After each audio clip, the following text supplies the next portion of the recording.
తాను అదే రోజే బుధవారం రోజే అలర్ట్ వచ్చిన రోజే తాను రివ్యూ మీటింగ్ తీసుకొని ఉంటే డ్యాములన్నీ ఒకవైపున నిండి ఉన్నాయి అనే సంగతి తనకు తెలుసు.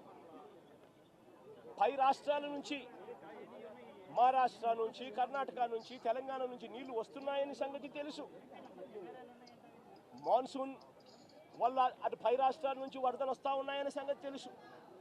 మన రాష్ట్రంలో కూడా తుఫాన్ రాబోతా ఉంది అనే సంగతి కూడా తెలుసు. మరి అలాంటప్పుడు చంద్రబాబు నాయుడు ఏం చేయాలి?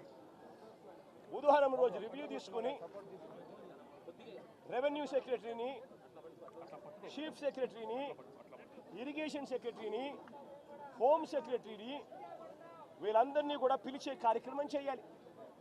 వీళ్ళందరితో రివ్యూ తీసుకుంటే వీళ్ళందరూ ఆ తర్వాత కలెక్టర్లతో వెళ్ళి కలెక్టర్లతో వీళ్ళంతా కూడా చేయాల్సిన పనులు చేస్తారు. ఇరిగేషన్ సెక్రటరీ ఉన్న డ్యాములను ఖాళీ చేయిస్తాడు.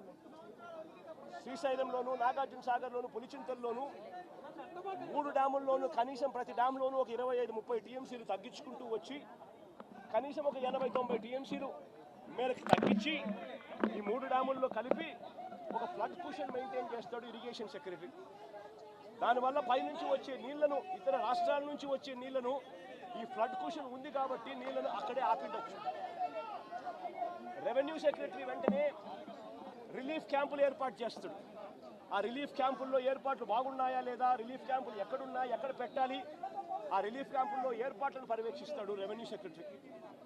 హోమ్ సెక్రటరీ లోతట్టు ప్రాంతంలో ఉన్న వాళ్ళందరికీ ఇన్ఫార్మ్ చేసి వాళ్ళందరికీ కూడా చెప్పి ఇలా తుఫాన్ రాబోతా ఉంది అని చెప్పి వాళ్ళందరినీ షిఫ్ట్ చేసే కార్యక్రమం హోమ్ సెక్రటరీ చేయిస్తాడు. మరి నేను అడుగుతా ఉన్నా, ఇదే పెద్ద మంచి చంద్రబాబు నాయుడు ఇవన్నీ చేశాడా అని అడుగుతా ఉన్నా. మరి ఇవన్నీ ఎందుకు చేయలేదు చంద్రబాబు అని అడుగుతా ఉన్నా. ఇవన్నీ చేయకపోవడం వల్ల, ఫ్లడ్ కుషన్ ఏర్పాటు చేయకపోవడం వల్ల ఆ నీళ్లు పై నుంచి వచ్చే నీళ్లు, కింద పులిచింతల కింద దిగువన వచ్చే నీళ్లు, ఈ 2 నీళ్లు కలిసి ఒక ప్రళయంగా ఏర్పడి చివరికి బుడమేరును కూడా, కృష్ణానదికి పోవాల్సిన బుడమేరును కూడా తన ఇంటిని రక్షించుకునేందుకు బుడమేరులో కూడా అర్ధరాత్రి దాటిన తర్వాత ప్రజలకు నోటీస్ ఇవ్వకుండా, ప్రజలకు సమాచారం ఇవ్వకుండా బుడమేరులో గేట్లను కూడా ఎత్తేసి విజయవాడలోకి నీళ్ళు పూర్తిగా పంపించడం జరిగింది. నేను అడుగుతా ఉన్నా, చంద్రబాబు నాయుడు చేసిన ఈ దుశ్చర్యకు, చంద్రబాబు నాయుడు చేసిన ఈ తప్పుడు పనికి ఏకంగా 60 మంది పైచిలకు చనిపోయినారు. ఇంకా ఎక్కువ మంది చనిపోయి ఉండొచ్చు. రిపోర్ట్లు వస్తూ ఉన్నాయి. ఈ 60 మంది ఇంతకుముందు ఎప్పుడైనా తుఫాను వచ్చినప్పుడు 60 మంది చనిపోయిన ఘటన ఎప్పుడైనా మనం చూసామా? 60 మంది ఏకంగా పైన మనుషులు చనిపోతే ఇది చంద్రబాబు నాయుడు చేసిన తప్పిదం కాదా? చంద్రబాబు నాయుడు మీద కేసు చంద్రబాబు నాయుడు గారి మీద నెగ్లిజెన్స్ కేసు అనేది ఎందుకు నమోదు చేయకూడదు అని అడుగుతా ఉన్నా. చంద్రబాబు నాయుడు గారు అనే వ్యక్తి వల్ల 60 మంది చనిపోయిన తర్వాత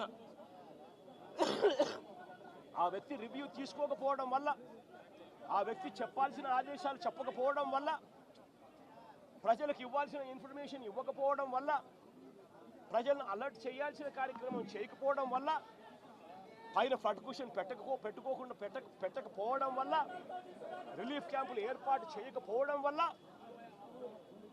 ఏకంగా 60 మంది పైచిలకు చనిపోయారు. కొన్ని లక్షల మంది ఈరోజు అగసాట్లు పడతా ఉన్నారు.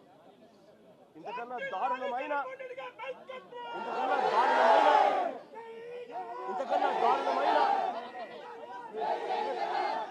దారుణమైన